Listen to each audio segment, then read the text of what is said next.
जम्मू। तो वाकई बेहद शर्मनाक ये स्थिति है। ऐसा लगता है कि लोकतांत्रिक तरीके से जो सरकार जम्मू कश्मीर में चल रही है, ये उस सरकार के दौरान की घटना नहीं है। ये तालिबान शासित अफगानिस्तान की याद दिलाती है। 90 के दशक में तालिबान शासित अफगानिस्तान में जिस तरह की घटनाएं हुआ करती थी और फतवे से डरी लड़कियां, बैंड से तीनों लड़कियों ने नाम वापस लिया। वाकई बेहद बेहद शर्मनाक स्थिति।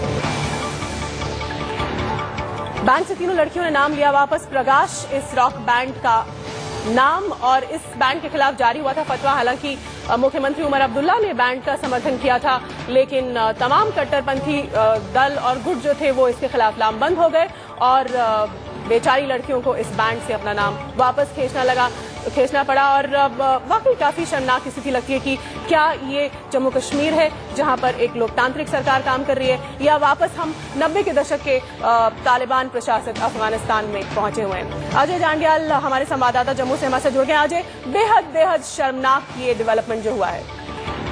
बिल्कुल शीतल, ये कहा जा सकता है कि यहाँ एक तरफ जम्मू कश्मीर को, महिलाओं को खास तौर पे ऊपर लाने की बात की जाती है और वहाँ पर जो है युवा चीफ मिनिस्टर जो है उमर अब्दुल्ला होते हैं और उसके बाद इस तरह से एक रॉक बैंड की जो परफॉर्म करती हैं लड़कियां, वो अपने आप को, अपना भविष्य उस समय ढूंढना चाहती हैं या म्यूजिक को पसंद करती हैं, तो उनको इतनी भी आजादी नहीं दी जाती है कि वो वहां पर जो है रॉक बैंड के साथ जुड़ी रह सके। और आज ऐसा मौका आ गया कि उनको जो है कहीं ना कहीं डर की वजह से, जो है जिस तरह से फतवा जो है वो जारी किया, उसके बाद उस डर की वजह से, सोसाइटी के डर की वजह से उनको जो है आज अपने रॉक बैंड से अपना नाता तोड़ना पड़ा। और इतना ही नहीं, जिस शख्स द्वारा जो है अदनान ने, जो लड़का है, युवा जिसने इस पूरे को जो है ऑर्गेनाइज किया था, इस बच्चे के पीछे जिसका ज्यादा रोल, जो उसका टीचर भी था, उसको भी अपना फोन स्विच ऑफ करके वो छुप के बैठा हुआ है। उसको भी अब इतनी आजादी नहीं है कि वो सोसाइटी में या वो आम लोगों के बीच में रह सके। अजय, जहां तक मुझे याद आता है, ख्याल आता है, मेरे ख्याल से ये जम्मू कश्मीर में इस तरह का पहला रॉक बैंड रहा होगा।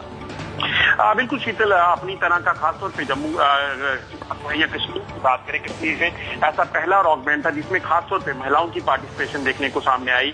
और उसके बाद उनको जो है पिछले साल ये रॉक बैंड इन्होंने बनाया था जिसमें ये इन लड़कियों ने खासतौर पे परफॉर्म करना शुरू किया। मगर उसके बावजूद लगातार जो है जब पिछले थोड़े समय से जो है लड़कियों को धमकियां मिलना शुरू हुई, सोशल नेटवर्किंग साइट के जरिए इनको धमकियां दी जाने लगी, इनको अपशब्द कहे जाने लगे। उसके बाद कहीं ना कहीं इनके परिवार ने आज दुखी होकर जो है ये पहले लड़कियां तो सामने आने को राजी नहीं हुई और दूसरा परिवार ने कहीं ना कहीं प्रेस कर फतवा जारी किया गया, तो उसके बाद इन्होंने। अजय, हैरानी की बात ये कि मुख्यमंत्री उमर अब्दुल्ला पहले ही इस खुलकर उन्होंने समर्थन किया इस बैंड का, सारी पॉलिटिकल पार्टीज ने इस बैंड का, उन लड़कियों का समर्थन किया, लेकिन उसके बावजूद लड़कियों को अपना हाथ पीछे खींचना पड़ा क्योंकि शायद उन्हें सुरक्षा की कोई गारंटी नहीं दिलाई गई होगी मुख्यमंत्री की तरफ से या सरकार की तरफ से।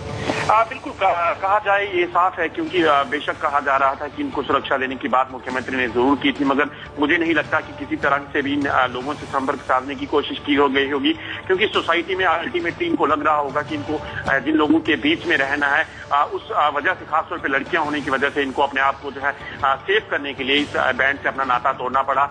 और आखिरकार इन्होंने अब अपना नाता जो है बैंड से तोड़ लिया है। और जैसे मैंने आपको पहले बताया कि अदनान जो युवा एक इनके साथ जुड़ा हुआ था, जो रॉक बैंड के जो इन लड़कियों का टीचर भी था, उनको सिखाता था, उसको भी कहीं ना कहीं अपनी जो है अभी चुप रखा हुआ है, वो कोशिश कर रहा है कि अपने आप को बचा सके।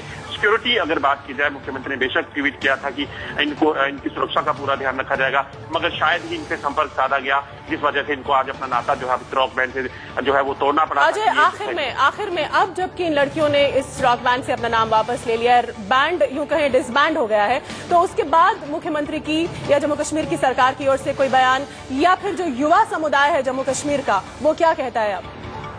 बिल्कुल, मैं आपको बताऊं कि अगर बात की जाए युवा और यहाँ के जो जम्मू कश्मीर के युवा हैं, कहीं ना कहीं वो चाहते हैं कि पिछले 2 दशकों से जिन लोगों ने मिलिटेंसी देखी है, मिलिटेंसी को झेला है, अब वो चाहते हैं कि कहीं ना कहीं आप वो सोसाइटी में आगे बढ़ सके, सोसाइटी में आम जनता की तरह रह सके। मगर उसके बावजूद जब इस तरह के फतवे जब खासतौर पर महिलाओं के खिलाफ जारी हुए हैं, तो उसके खिलाफ रोष जरूर युवाओं का जरूर है। मगर अगर सुरक्षा की बात की जाए तो अभी तक सरकार की तरफ से किसी तरह का कोई बयान नहीं आया। मुख्यमंत्री ने बेशक एक ट्वीट करके ये जरूर जाहिर किया कि इनको सुरक्षा दें। अजय, इस जानकारी के लिए बहुत धन्यवाद, बातचीत के लिए धन्यवाद। वाकई बेहद शर्मनाक स्थिति, एक रॉक बैंड, महिलाओं का, all girls all women rock band, जो शायद अपना एक तरह से पहली ऐसी कोशिश थी जम्मू कश्मीर में, उस कोशिश को पूरी तरह से नाकाम कर दिया है कट्टरपंथियों ने। एक छोटे से